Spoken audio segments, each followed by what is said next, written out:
Thank you, Chow Girl, for the tag, and Paper Bag Boy mentioned. Let's go. We're talking about Kayli Mills again, guys. Says she's at it again, that referring to Kayli Mills, as you can see. The context is this account, Anime Updates, posting Genshin Impact, the anime new official teaser trailer.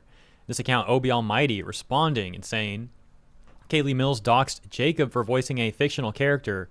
She does not ever deserve to come back, and voice actors should not be held on a golden pedestal. Nobody, quote, owns, unquote, any character they voice.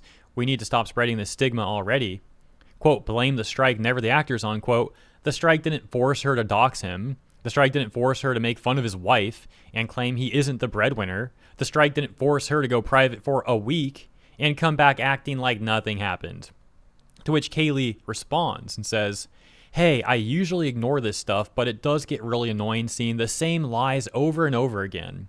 I did not dox anyone. I referenced a tweet he made himself that I saw in passing. I did not make fun of anyone. The term, quote, for all we know, unquote, means stop making assumptions because we don't know. And lastly, being the breadwinner would not be an insult regardless of who it is. At least in my culture, it's not a negative thing at all. I've apologized for this. I was overstepping, but please stop perpetuating lies. And then like 5 hours later, Kayli added this. People will harass actors for having opinions and feelings about things, as if those opinions and feelings aren't the reason they connected to the performance in the first place. And that's very rich and hypocritical coming from Kayli Mills to talk about harassment, considering that she ruined her reputation by taking part in a large mass-scale harassment campaign against other voice actors, specifically non-union voice actors, while she and her other union VAs were harassing non-union voice actors. In some cases, they were even inciting violence against them, and of course also trying to get them to lose their jobs. So here's the context to that. Here's the lore drop into that. We're going to be talking about the SAG-AFTRA union strike, or collective work refusal, if you want to call it that, against Hoyoverse in Genshin Impact 2025. You see, there was the general SAG strike against video game corporations, mainly big AAA corporations, but then on the back of that, there was the separate Hoyoverse strike in which a number of these union VAs, the union being SAG-AFTRA, were trying to flip Hoyoverse and Genshin Impact specifically into a SAG-AFTRA/union project. And if they succeeded in this, all of the VAs who didn't want to be a part of the union that were working on Hoyo games would either be forced to join the union, beg for a Taft-Hartley, or ultimately get replaced by a union VA. It was some real scumbaggy, shady stuff, real corrupt stuff. And the union VAs tried to get the fans to support their very, very gross strike by saying, we're just doing this for AI protections. And in the strike, there was some clauses in the contracts they wanted about AI protections, but clearly this was about much more than that. So these union VAs kept trying to paint it out as, hey, the fans should really support us against AI. You don't want your favorite VA replaced by AI, right? But in reality, as mentioned, it was all actually about trying to monopolize the industry, trying to force VAs to join the union or get fired and replaced by union VAs. In other words, they were all trying to do it to bolster the power of their union. The AI thing was a little side note that they were trying to frame as like the main thing. And then when the fans read into the contracts and read into all this and we saw that the VAs were lying to us, the VAs started to get very mad at the Genshin fans. Some were saying horrible things to us, saying that we should get assaulted or worse, saying that VAs who are still working on Hoyo games that were not a part of the union should get assaulted or worse. There was literally VAs on their Blue Sky accounts that I covered extensively talking about how, well, back in our day, unions would get violent against people that were scabs. We had mafia ties, and it should be like that again. You know, they were saying crazy stuff. And then we criticized them for it, and they all tried to play victim, acting like we were the ones in the wrong because we didn't want to support their corrupt strike because we saw it for what it really is or was. That's just a really quick summary, but dialing this back specifically to Kayli Mills' involvement in this giant controversy, it all goes back to the prior voice actor for Kenichi in Genshin Impact being this guy named John Pat Node. John Pat Node had refused to do his job for a number of months.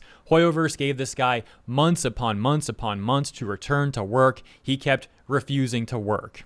And so almost a year later, Hoyoverse finally decides to replace John Pat Node, and they hire this Tokyo-based VA named Jacob Takanashi.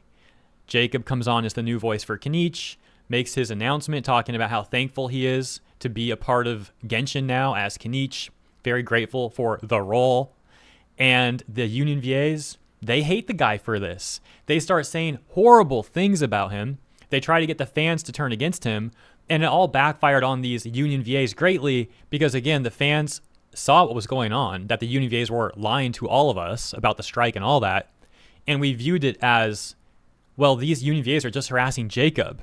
It was clear harassment against him. And so, again, that's kind of the tip of the iceberg. But let's circle it back to Kayli Mills specifically. Here's what she initially said.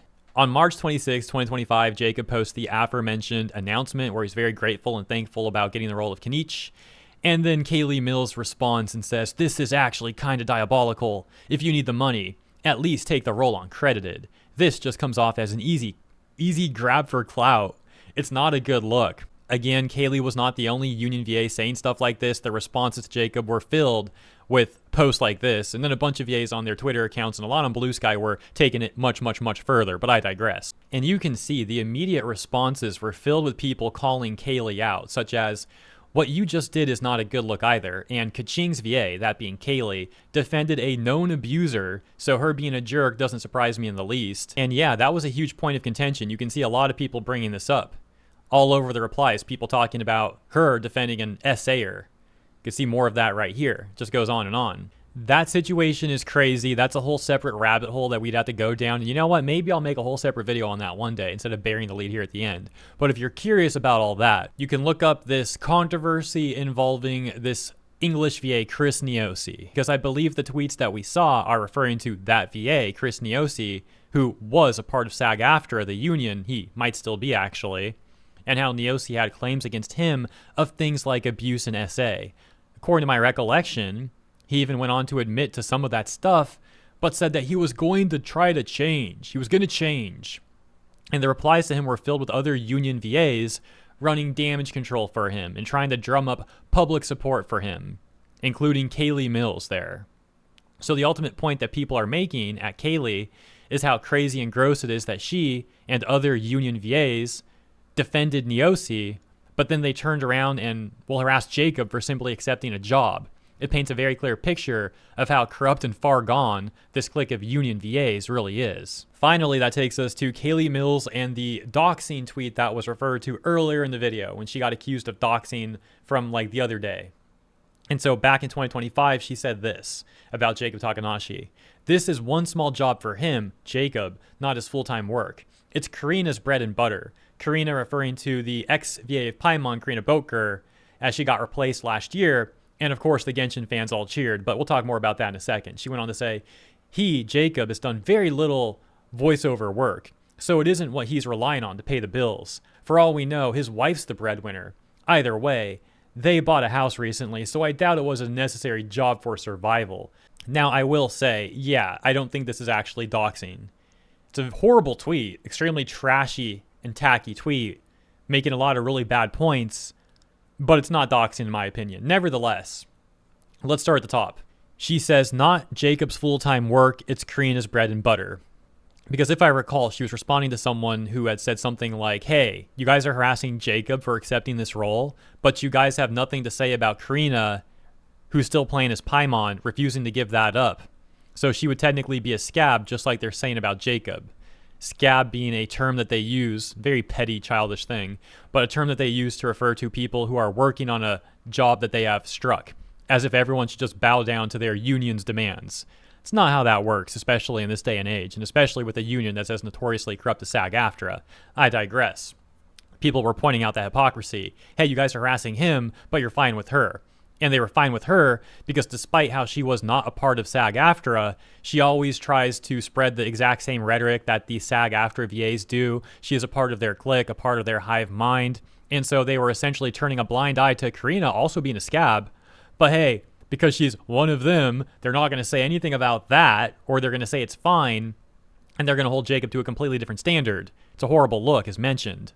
And then she went on, as you saw, to bring up this personal stuff about Jacob, trying to use it against him, but this just once again backfired on Kayli and the union VAs because people saw it as really trashy behavior, and it just ended up giving Jacob more support, actually. The backlash for Kayli was so extreme that it wasn't even just the Genshin community calling her out. For example, the Nikkei community also called Kayli out, as in that game she voices Rappy, And when Rappy came on screen during a live stream announcement in 2025, as you could see, the live chat was filled with people saying things like, ew, she's a bully VA, to replace her, stuff like that.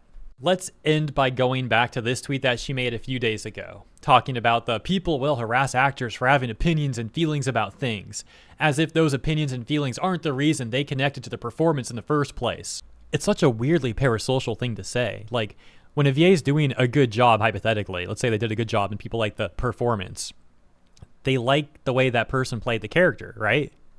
They did good VA work in this context.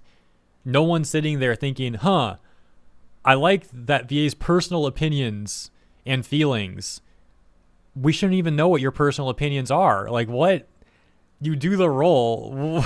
I don't even understand how I don't understand her frame of reference, like mentally, to say something like that. It just seems antithetical to how a VA should be operating. Bizarre stuff. Anyways, I could make this a much longer video. I've talked about all this stuff so extensively, but I'm trying to keep this somewhat reasonable. I think I've made the main points here. This is to say, though, at the end that, there is a bit more context to all of this, and my opinions are a bit more in-depth than everything I shared here. But this is a topic I've been covering for years. So, of course I have more to say. I'm not going to repeat all that in one video. So I'll leave this one here for now. Thank you all for tuning in. Thank you for your time and understanding. Have a lovely week. Let me know what you think about the latest, and I'll see you in the next one.